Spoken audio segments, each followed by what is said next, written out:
It's spooky season here at Crossfire, and we'll be talking about the latest in gaming news, as well as how does the church and Halloween coincide. Coming up next.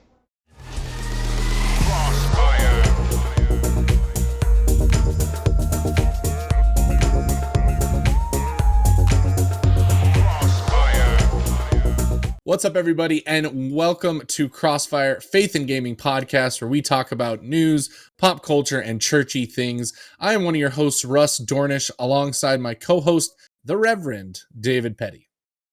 Hey everybody, what's up, and welcome to Crossfire Faith and Gaming.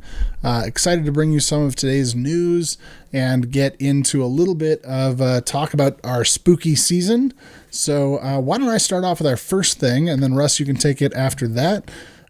First thing I noticed in the news, Battlefield 2042 introduces the first non-binary character, first for the series for Battlefield 2042. It says that the character Emma Sundance Rosier, or Rosier, I don't know how to pronounce it.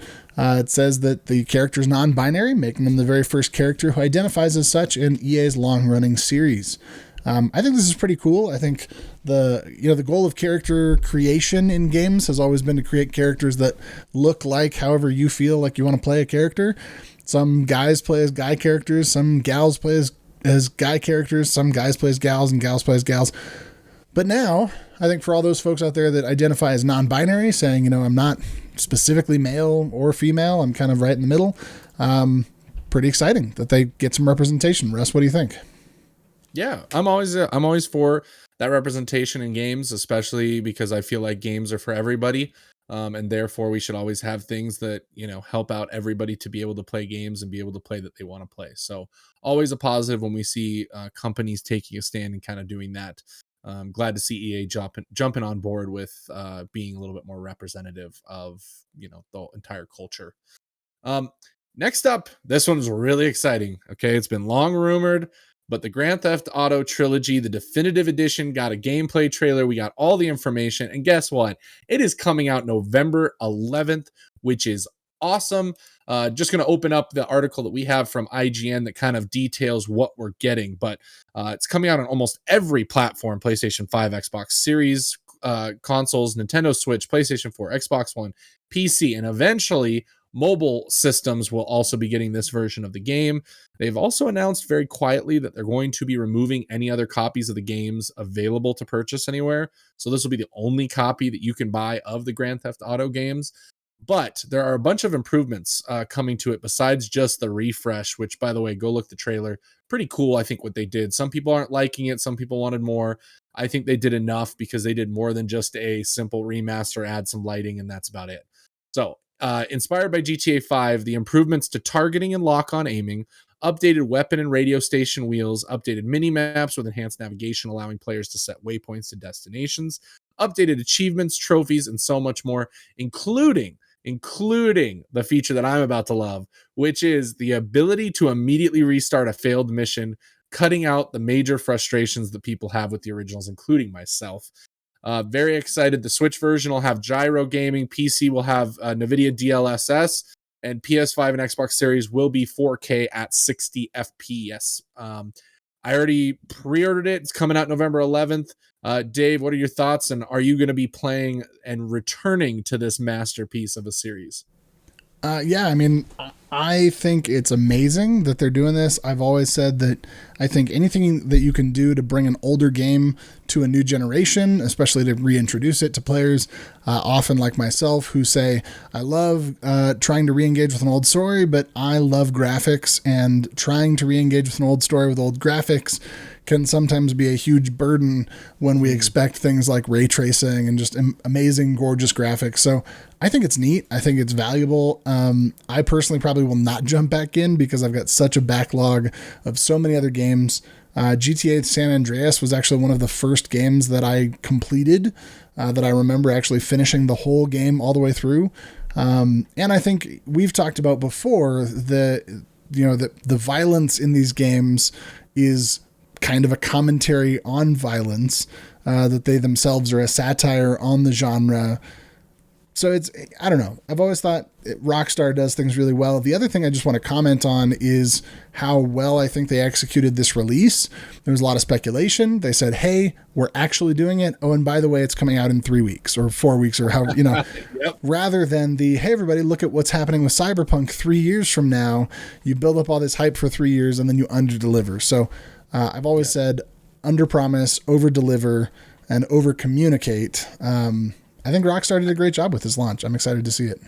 I think the problem I'm seeing though, and this could be why some games do announce it early, is you don't want the surprise to be gone. And unfortunately, this game has been rumored for this remaster has been rumored for probably 2 or 3 years. So they have been working on it for quite a while. And I just remember there's always a posting of, Grand Theft Auto Trilogy gets rated in Poland. Is there a Grand Theft Auto remaster coming? And is it a remake or what is it? I know there's been that. So maybe, that's kind of the point of you got to get that good sweet spot of it's hard to say, hey, we've got a game coming. Oh, by the way, it's releasing in 2 weeks versus, oh, we have a game coming. It's coming out in 4 years. It's can we get that sweet spot of I think 6 to 8 months would be great for announcements. The first time they announce a game and be it is for sure coming out in 6 months. Here's the release date. We're going to hit it. We're already on track. We're pretty close to being done type of thing. That would be pretty cool. I just wish we'd get that sweet spot more with games, and who knows, we might get that eventually. That's something that maybe comes down the line. Up next, I mean, I'm a Series X owner, so this news is a little bit interesting to me, although I'm a little bit sad too because it's kind of expensive. But Xbox Series X is finally getting different sized memory cards. Currently, you can only buy a 1 terabyte. Which, by the way, the 1 terabyte actually retails for $220.99. Well, $220 for a 1 terabyte expansion card. They are proprietary to the Xbox Series X, which I think is a problem. As a Sony fan, I have had problems with this in the past because the Vita got killed by the Sony memory cards for them. They were way too expensive. People couldn't get them. That kind of was the downfall of that. When I saw Xbox announce their own memory card, I was like, I've seen where this goes in the past. You don't get competition, therefore prices do not go down. Whereas the PlayStation 5 is just using regular old Gen 4 SSDs, which already we're seeing price drops in them. I picked up a 1 terabyte for my PlayStation 5 and I paid $170 out the door with a heatsink, and it was in the system within 10 minutes. Really great. And I saved almost $50 over what Xbox is to offer. But now they're coming out with a 2 terabyte, which is almost more than an Xbox. $400 for a 2 terabyte memory card. And then the 512 is $140. So again, very close to what I spent for a 1 terabyte. Dave, what are your thoughts on these proprietary memory cards and the pricing that they're coming out with? Yeah, I mean, I think I've always had a problem. I've had a love-hate relationship with the proprietary stuff. On the one hand, typically with proprietary stuff, you plug it in, it works, there's no questions, right? I used to say this about Macs, right? You've rarely had blue screen of deaths on Macs. You rarely have crashes. Usually Macs are expected to outlast most PCs in the same generation, but they're far more expensive. They have proprietary cables or proprietary hardware, stuff like that. So I think, on the one hand, I can guarantee that every person that buys one of these Xbox cards is going to plug it in, it's going to work. Whereas on the PlayStation, I can almost guarantee there are people out there who are going to go buy an M.2 card, Gen 3, they're going to plug it in, and the PlayStation's going to say, whoops, sorry, this isn't going to work. So I think that there's some wisdom in that for Microsoft. I think that there's some wisdom in PlayStation's attitude saying the prices are probably going to drop on these things. It's a readily available technology that's out there. But here's the other crazy thing. I didn't even think about this until we just now started talking about it, is that Xbox owners, I think most of them are probably in the Xbox ecosystem, as we've talked about before, Game Pass owners. So here's the interesting concoction that they're building.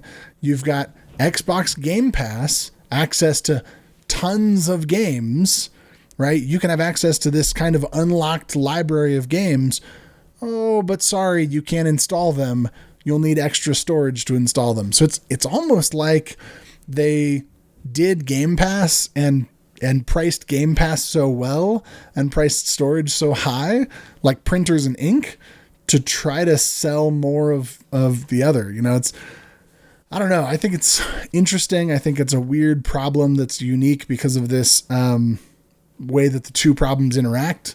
But I personally am glad I'm not an Xbox owner, because that's a ton of money for extra storage. Yeah. So tell us about the state of play. Speaking of PlayStation news. Yeah. So our big PlayStation news this week is we got a state of play all of a sudden just announced. It is going to be for Wednesday, October 27th. And it's going to be in the afternoon, 3:00 Mountain Time, if you guys want to check it out. They have said that it's going to be about 20 minutes long, and it is going to focus on third party. So assume maybe we'll get some news about some of the third party games we know that are still to come, such as David's favorite, Stray. Perhaps a little bit more Sifu news, as we've been getting small amounts of that.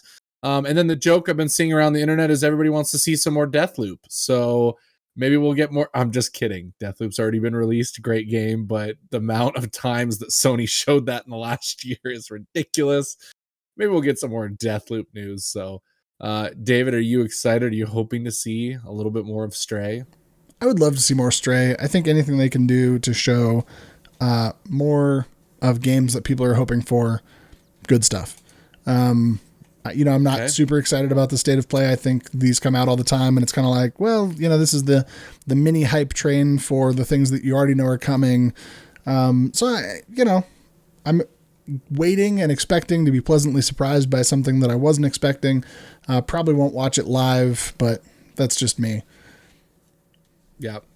Another big thing this week, big release coming out tomorrow, which kind of surprised me. It kind of came out of nowhere. But Marvel's Guardians of the Galaxy releases for PlayStation, PC, and Xbox.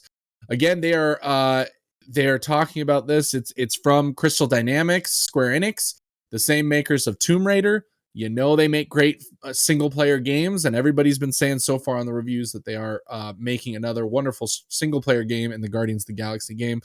I will go ahead and announce right now during the podcast, if you are listening to this live later on, the plan is for the next few streams, I am going to get back to streaming on Twitch. I will be playing some Marvel's Guardians of the Galaxy, so make sure you guys check that out if you want to see some of the gameplay and hang out and get to see if this game is worth your time to purchase and play yourself. David, you got some news about Stardew Valley, which I know every gamer loves this game. I mean, before we get into Stardew Valley, I just want to say I am a fan of critics, and looking at Marvel's Guardians of the Galaxy Metacritic score right now, it's sitting at an 81. So it's actually pretty good, right? 81, far better than the Doom movie, far better than the Super Mario Bros. Movie. I wasn't excited about picking it up originally, but I'll probably have to give it a shot because it's hard to ignore a game with an 81 Metascore. Speaking of games with good scores, and I don't know what Stardew Valley's Metascore is. Somebody can tell me that later. You keep talking, I'll tell you. All right. So Stardew Valley, we announced, I think on one of our podcasts a while back, that there were some rumors that the creator was working on something new. Those rumors were confirmed, and it was confirmed that he was working on something new, but still was kind of under wraps. What is being unwrapped is a game about making chocolate with ghosts. So according to our news article here from Game Informer, it says that Concerned Ape, maker of beloved Stardew Valley, has unveiled the next suite title dubbed Haunted Chocolatier. It says the upcoming game tasks you with running a chocolate shop inside of a castle that is haunted by ghosts. So for fans of Stardew Valley or that kind of play style, those kind of I don't know, what would you call Stardew Valley? I'm not the game genre master here. Dude, so genre it shows as role playing. At least Metacritic is what it's showing as a role playing type game. I'm thinking like pixelated, top down. Yeah, they're just saying general 2D. role play. Okay. So not an action RPG, not a turn-based RPG, just a general, role playing game. Right. So by the way, on the score, David, yes. It's sitting between an 86 and an 89. Well, there you go. Metacritic. More than 85. So if you haven't picked up Stardew Valley in a while, maybe go play it. And if you are a fan of Stardew Valley, be looking out for the upcoming game about making chocolate with ghosts. What do you think, Russ? Are you going to pick it up? I am not a Stardew Valley person. That is not my game. So everybody who loves it, more power to you. Enjoy the sequel. I will not be playing that game. That's just where I'm at.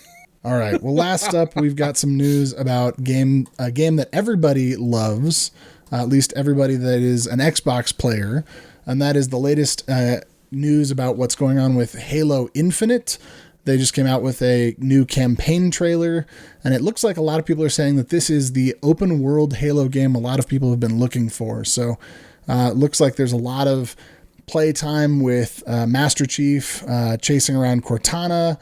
It says Master Chief's got a garage with some nice vehicles in there. We've got some forward operating bases, some enemy bases. So really exciting, I think, for Halo fans. This is the game that you all were waiting for, that you were hoping was going to release when the Xbox Series X released, and hopefully is a pretty good game. What do you think, Russ? You gonna pick it up? Are you a Halo fan? Oh, hey, Game Pass, baby, Game Pass. Like, I don't have to worry about picking it up and paying for it. I'm just gonna be popping it in on my Game Pass, loading it up through my phone, and when I get home, I'll play some Halo Infinite. Everybody knows that I'm not a big multiplayer person, so unfortunately, unless we get a cool group, it might be fun to get the Crossfire group together and maybe do some Halo multiplayer with just us. In that case, I'd probably play it and enjoy it, and it's always fun when you're playing people you actually know rather than somebody who's like a pro gamer who plays it 24/7. And I'm sure we could get a bunch of people, because I know we have a ton of Game Pass people in the group, so that might be something fun to do.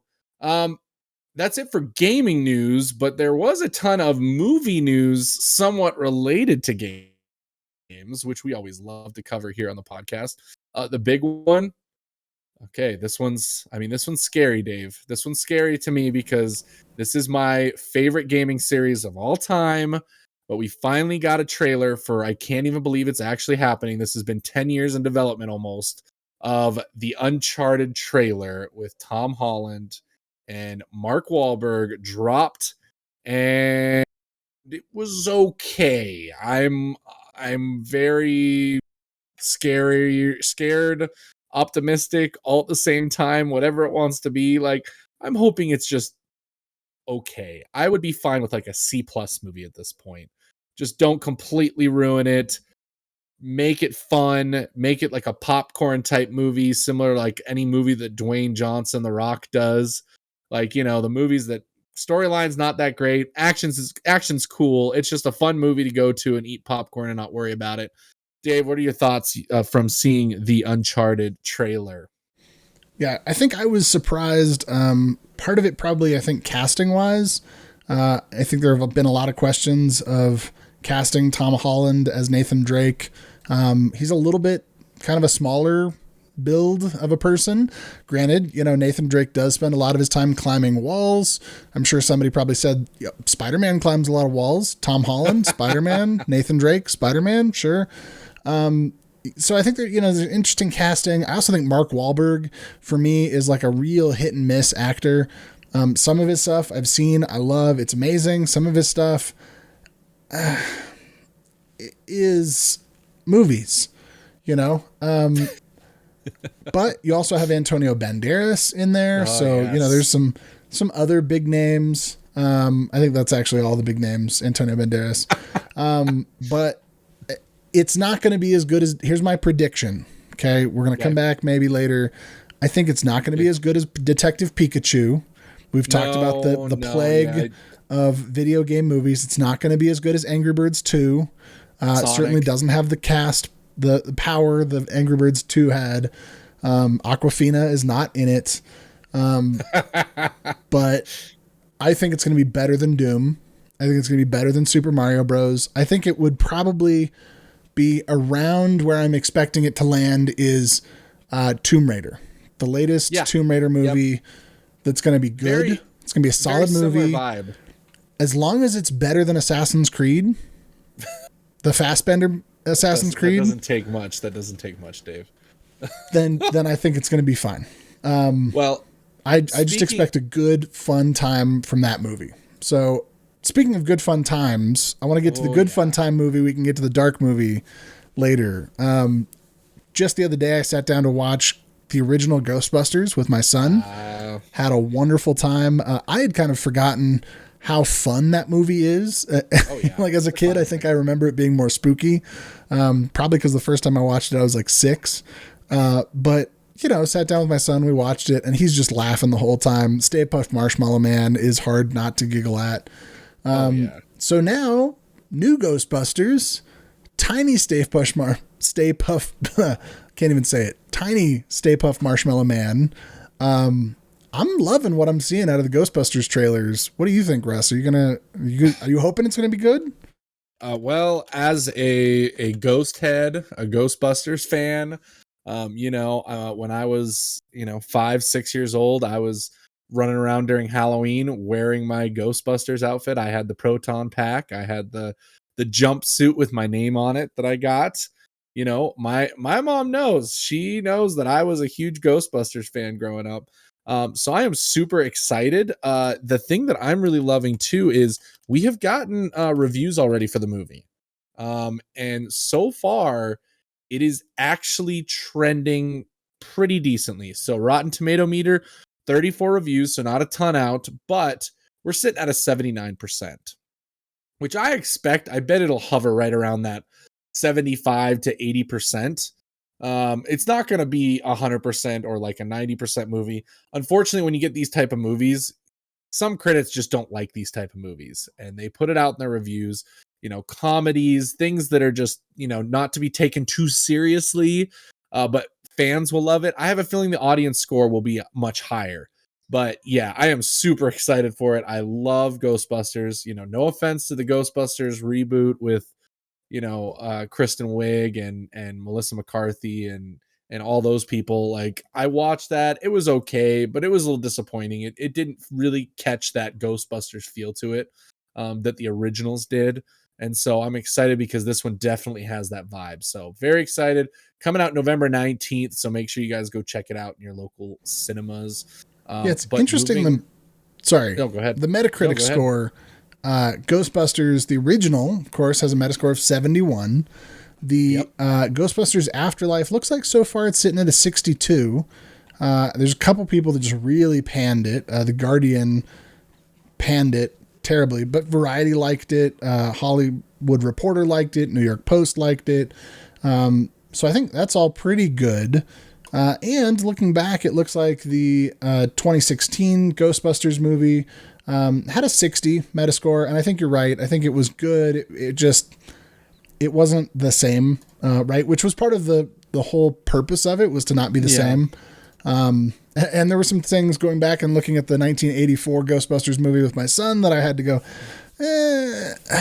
Bill Murray's a little cringy in his attitude toward women. A little is probably that was an understatement. 80s, so that was the 80s. Yeah, it was before we knew. Well, it was before we started doing better, hopefully. But as a society, yes. Yeah. So I'm excited for it. I think it's going to be good. But I'm going to hand it over to you. You take this one all the way. Tell us about the movie. Okay, well, we had a DC fandom last weekend, and the only thing people cared about DC fandom was getting to see the Batman trailer, the full-on trailer for the Robert Pattinson. Oh my gosh. The best way I can put it is, as a Batman fan, as somebody who loved Batman the Animated Series, 1989 Batman, Batman Returns, Batman Forever was okay. We won't talk about Batman and Robin. And then getting the Nolan films and getting probably the greatest Batman film ever in The Dark Knight, which is my all-time favorite movie out of any movie ever. I have literally Batman posters in my movie room. Batman is my thing, guys. That's what I love. And to see the trailer for the Batman, and I got the feeling, and I think this too, Dave, we kind of talked about it, just the coloring of the trailer off air. There was a lot of like reds in there that they use, and that really, really brought me back to Batman the Animated Series. The Batman Animated Series was very dark. There was a lot of red hue used, different things, but then they'd use color and light and yellows and bright oranges to like bring out the color and the animation. And I got that feeling watching this trailer for the Batman. and I just loved it so much. The other thing that I've been hearing talk about, I've been hearing about the plot, I've been seeing in this trailer, I'm really getting that feeling of like an old, murder mystery detective story. I'm hoping that this is the first time that we're actually going to see the world's greatest detective, which is Batman, get to go up against one of his greatest villains when it comes to psychological crime, and that being the Riddler. And I'm very excited because Paul Dano, I think, is going to absolutely kill being the Riddler. He is an amazing actor. Getting to see Andy Serkis as Alfred. Oh my gosh, there's just so many different things. And Matt Reeves as a director, he's just done such a good job with his movies that the beauty of his cinematography and the person that they have doing the film, who is it, the director of I can't remember Director one of of the photography. cinematography. He is, yes, the director of photography. He was also, and tell me if you didn't catch this in the trailer, he was also in charge of Rogue One. There's a certain scene that we see in the trailer that everybody's been comparing to another scene in Rogue One, and everyone finds out that it's the same director of photography, and you're like, oh, okay, that makes sense. So absolutely floored. Go check out the trailer if you haven't. I am so excited that we get this movie in March. I am counting down the days to get to see this movie, and I am very excited to see it. Dave, what are your thoughts? Coming from kind of the other side and the behind the scenes stuff and having experience with that, what were your thoughts of the trailer? Yeah, I think, granted, I had fairly low expectations. I think like so many other things, like we talk about with casting, there was a lot of question in my mind when you hear like, okay, Robert Pattinson, formerly like Blue Vampire Boyfriend, is going to play Batman. But I can also understand they're going in a different way, right? In many ways, Ben Affleck was a similar choice to Christian Bale, strong, hard-jawed, macho man, right? Christian Bale maybe a little bit more athletic build than Ben Affleck. But I think we're making a shift here. I think Robert Pattinson, much more detective, much more like dark and broody. He's got like the emo bangs. I think the cinematography, if the music in the movie is anything similar to the music in the trailer, which you always wonder, right? Sometimes you come across trailer music and it's like, oh, that was perfect. And you go watch the movie and it's like Suicide Squad. Yeah, you go watch the movie and you're like, wow, this is severely and that's how I felt. I watched Army of the Dead recently. And like there was no music in that movie. It would have been enhanced by having music. It was just kind of quiet the whole time. I'm excited to see where they take the Batman. I think it's going to be great. I also love how you named all of these different Batman films and skipped over Ben Affleck. We're just not going to talk about that. Oh, well, yes. Which he didn't have his own standalone Batman.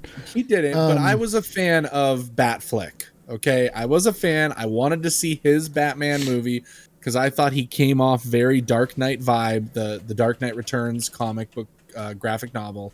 Now, what director Matt Reeves has said, and so has Robert Pattinson, this is supposed to be a young, very young Batman, and it's supposed to be very similar to one of the other greatest graphic novels of all time, which is Batman Year One, which is about Batman first coming into his own and becoming Batman and having to deal with everything. So I that's where I kind of see, okay, Robert Pattinson looks like the Year One Batman, whereas Ben Affleck looked like the brooding, like tank that was the Dark Knight Returns Batman. So I definitely see what they're going for. But yeah, I was a fan of Batfleck. I wanted to see him, and he's going to reprise his role as Batman, by the way, in the Flash movie. I still think the best Batman movie with Ben Affleck was The Accountant. If he had just beaten some people up while wearing a cowl, I mean, it was wealthy, rich Ben Affleck, but also is this like crazy assassin who's got all these skills. Oh my gosh. I don't know. Anyway, when I saw The Accountant, I was like, okay, Ben Affleck could be Batman. You could do this. Yep. And then when I saw Batman v Superman, I went, ugh, nope, somebody missed the mark here. Like they didn't watch The Accountant. Yeah. I'm excited to see where it goes. I'm also curious. I haven't been following Gotham, the TV show, but I wonder if there's any similarities there in where they've taken Gotham to where they're taking this movie. Certainly, I think we see Bruce Wayne in Gotham, don't we? With like much longer hair and a little bit more like broody, much younger Batman. Anyway. Yeah. Yeah. I washed out after the second season, but I'm excited to see it. But let's get into what we're playing if we're done talking Batman. So Russ, what have you been up to lately on the console? So what are you playing? Most of my time right now is being spent with Far Cry 6. Just came out. I'd say one of the better Far Cries. I think Far Cry 4 for me was my favorite that I had the most fun with. I love Troy Baker's Ming character. The bad guy in that one had a lot of fun. You can't go wrong with Giancarlo Esposito in Far Cry 6. So again, great choice for a villain. And I'm enjoying it. It's more Far Cry. You know, if you're a fan of the Far Cry series, then you're going to love this. If you absolutely hate what Far Cry is, this one doesn't do too much different that it's like a must pick up and check out. So you're a Far Cry fan, great, go for it. I've also been, dabbling back and forth with a little bit of Kena Bridge of Spirits, the PlayStation exclusive. Great concept, beautiful, gorgeous game. I just haven't had too much time to really dive in, and it just hasn't grabbed my attention in the way that I want it to, where I'm just literally wanting to play it all the time. I'm wanting to play Far Cry a little bit more, and then like I said earlier, I'll be picking up Guardians of the Galaxy tomorrow, so I'm excited to start playing that and jump into there. And I might even just shoot to play and beat Guardians of the Galaxy before I go back to Far Cry, because I guess it's a 10-15 hour campaign, 20 to 24 hours if you want 100% platinum. Very easy platinum. And I'm one platinum away from my 2021 goal of 80 to hit my 80 platinums. So that would be 10 platinums for the year, which is what I roughly like to hit. So that's where I'm at gaming wise. Dave, what about you? Have you had any time to play games? And if you have, what have you played? Haven't played a ton of games. Just been trying to get a lot of stuff done, doing a lot of memorial services at the church. Unfortunate reality of church work, people don't die on a schedule, which is probably a good thing. But, when somebody passes, you just kind of have to drop everything and deal with that. So haven't played a lot. Watched my son play through probably the first hour or so of Kena Bridge of Spirits. What else? Oh, I did play over at a friend's house. I played, what is the PlayStation game with, it's like trivia. Oh gosh, I can't remember. It's like Jackbox game. It's kind of like That's You. Oh, okay. That's You. Yep. Played that over at a friend's place. It was fun. It was enjoyable. Kids had a good time. Trying to think what else. Yeah, really haven't gotten much into anything. Been watching a lot more. I watched, some Netflix series that I finished. I watched Squid Game. I watched Midnight Mass, which I highly recommend to anybody who can deal with a little bit spooky, but a little bit spooky, creepy. Definitely not for kids, but some amazing theological conversations in that movie or in that show. Far better than Squid Game, which I still don't know why Squid Game is getting the talk it's been getting. So that's what I've been playing. I'm excited. I think it wouldn't be bad to get into Marvel's Guardians of the Galaxy. I love games that you can play and beat in a relatively short time and then put away. And it looks like here on howlongtobeat.com, it says main story is 12 hours. So we're talking Miles Morales, Spider-Man, right in that genre. Perfect kind of game. Also wanted to quickly correct the record. I think you said Kena Bridge of Spirits was a PlayStation exclusive. It does look like it's on Windows PC as well. I think through Steam. Yep. Oh. Not positive. I'd have to look it up on Steam, but there you go. But yeah, so Kena Bridge of Spirits played a little bit. So that's me. The problem is I just have too much of a backlog, and I need to carve out a little bit more time. Right now, the other game I've been playing is softball, slow pitch softball with my friends at the park. So that's been taking up some of my recreation time more so than video games, but excited for softball to be over and then to maybe fill that time with some video games. Yep, absolutely. So why don't we jump into the topic for the day? And this is Yes. very timely. So if you're not listening to this podcast right away and you're coming back to it, then we're going to be kind of out of the season, probably pretty quick here. But I wanted to talk about Halloween because Halloween is coming up around the corner, and there's a lot of churches that do Halloween events, a lot of fall festivals. And specifically, my wife and I were talking about this. She actually is the one who came up with the recommendation, so I got to give her credit where credit's due. But I remember back to a time when I was a kid and we were talking about having this Halloween fall festival. And this one woman in the church said, we cannot do that because having a Halloween festival is like inviting Satan to your church. And after that year, we did not do anything. No fall, no harvest, no festival, no people, no tricks, no treats, no costumes. But it's interesting now living in Colorado Springs. We're surrounded by a lot of evangelical churches. I'm seeing a lot of trunk or treat signs. I'm seeing a lot of fall festival signs. And so I wanted to talk a little bit about the origins, the issues, and the opportunities surrounding Halloween. Also to talk about the issues, like one year I received a chick tract on my car, which for those of you that don't know, it's like a tiny little comic book that you open it up and you're like, oh, this is an interesting little comic book. And then you come to find out the whole purpose is to make you feel terrible about yourself so that you repent of your sins and you read the sinner's prayer at the end and then therefore you're saved. This is a theology I don't subscribe to. Nor would I recommend. But I remember picking up this chick tract that was on my car at the end of our fall festival when I lived back in Meeker. And it said something to the effect of like, all right, kids, well, welcome to our Halloween fun house. And then the kids were like going through this thing and then it was like burning hell. And then it was like meeting the devil. And they're like, well, kids, this is the real scary thing is you're going to all get sent to hell unless you say the prayer at the end of the book. So I also want to talk about the problems with portraying Halloween this way.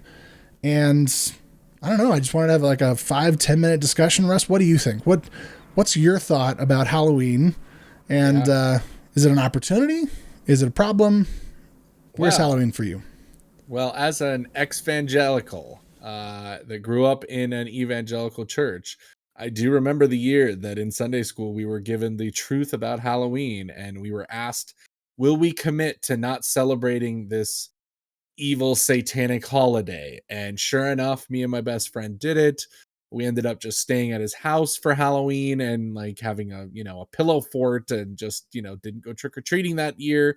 And I kind of regret that because I didn't know what was going on. I was just a little kid and I'm being told these scary stories about how like I'm supporting this horrible, horrible thing. And I don't want to do that. And so I gave in to that idea that Halloween is this very evil, evil thing. And since then, obviously, my mind has greatly changed, and I see it, for what I want to see it as, which to me is what it's all about. Is the message that I understand and what I see going on, which is it's just fun for us.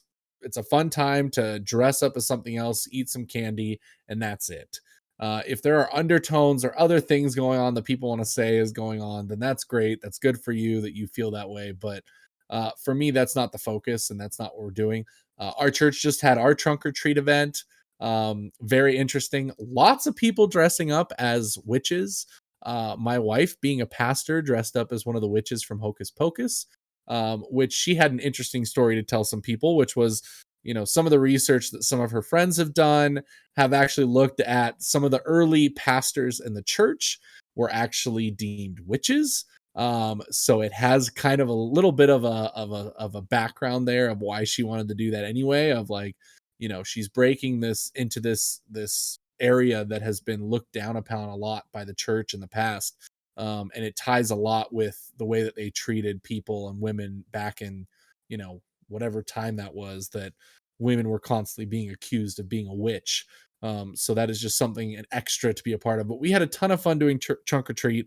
We have a ton of fun serving the community because I think that's what the church is supposed to be most of all, is something to be able to serve the community and to be able to put on this event and have the kids come and get candy in a safe environment for free, no strings attached, maybe learn a little bit about the church, maybe find out a little bit about it. That is what the church is all about, is the community that it offers. And so that's kind of my background on Halloween and what I'm thinking of today as far as Halloween goes. Yeah, I think it's interesting how the rejection of Halloween is based on the idea that Halloween has spooky costumes, and yet, some of the origins of the spooky costumes were to ward off evil spirits, right? The idea of dressing up in these so that evil spirits didn't come, but really so much of this goes even so much further back. People say, well, it's a pagan holiday. Most Christian holidays are actually based on pagan holidays. Correct. Easter, Christmas, etc. Go look it up. But most pagan holidays are based on the changing of seasons, right? It's a way that we recognize that there's a change from one season to another, right? We do this. We have Halloween, we have Thanksgiving, then we have Christmas. This is the way that in the Western world we celebrate change. In the Christian Western world, we celebrate changing the seasons from one to the other. Then we come back with Easter. Then we have Pentecost. This is a way of celebrating the changing of the seasons. So the changing of the seasons has been happening, and people have been having festivals to celebrate the changing of the seasons since probably as long as there have been people. The origins of Halloween specifically kind of go back to Samhain, right, which is a Celtic holiday. Some would say it's a pagan holiday. They celebrate, I would say, very similar to All Saints' Day. They celebrate a day where what they say is that the veil between the living and the dead is the thinnest, and therefore we are most connected with people who have passed away. We also see this with the Dia de los Muertos in Hispanic cultures. So in some ways, it's like, if all we're doing is recognizing the connection we have with those who have passed away, or if we're doing the completely secular holiday where we're celebrating the fact that Mars chocolate makes candy bars. They say the fact that more candy is sold on Halloween than the rest of the year combined. Do you know that? That's a lot of candy. We had candy from Halloween's years past. Most people I know don't eat all of their Halloween candy. Oh, no, absolutely. Why are we still... Anyway, whole different rant. But I would say that the thing is, if Halloween, like so many other things that we've talked about, if it's celebrated, as long as you're not worshiping Satan with this holiday, right? Which even Satanists don't worship Satan. That's a whole other topic.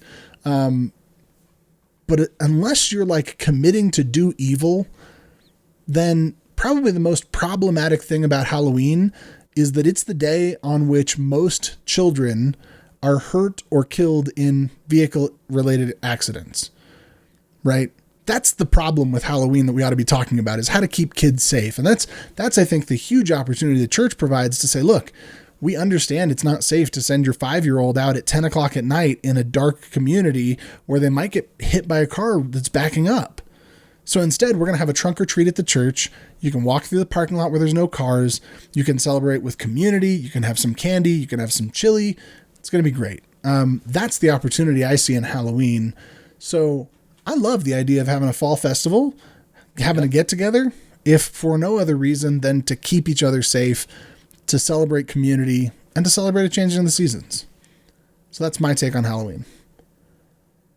Yeah. And with that, I'm full agreement. I think absolutely all that. And I think it's something that we all as Christians need to realize and just kind of let go, as far as trying to make this some hill we want to die on in the future of like, Halloween's this evil thing and we need to stop it at all costs. So, join in with the fun, be a part of the community, help and provide a safe and fun opportunity for families around you, and just make it what it's really more about, which is just having fun, celebrating the like you said, the changing of the seasons, enjoying some candy, enjoying some time together in fellowship, and just enjoying the overall time of the year. So one quick announcement before we close out our podcast for the day. Want to encourage you to support us if you like the content that you're hearing. We have never done some sort of long pledge campaign. And so far, I think we're hoping to not ever have to do one of those NPR, the first 20 minutes of the show is like, call now to receive. Brought to you by. Yeah, but we do require podcast hosting services. We do require web hosting services. So if you want to support us, just contact us. Reach out to us through our website, churchforgamers.com or crossfirecast.com. find us on Facebook or on Twitter or on Instagram or TikTok. Reach out to us and just say, hey, how can I support you guys? Because we love producing this content. We do it because we love it, but it's also not free. So trying to keep that going. But beyond just raising money for ourselves, we love raising money for good causes. So coming up, I think tentatively right now, we're looking at November 13th, although that's not 100% yet, for doing our Extra Life fundraiser.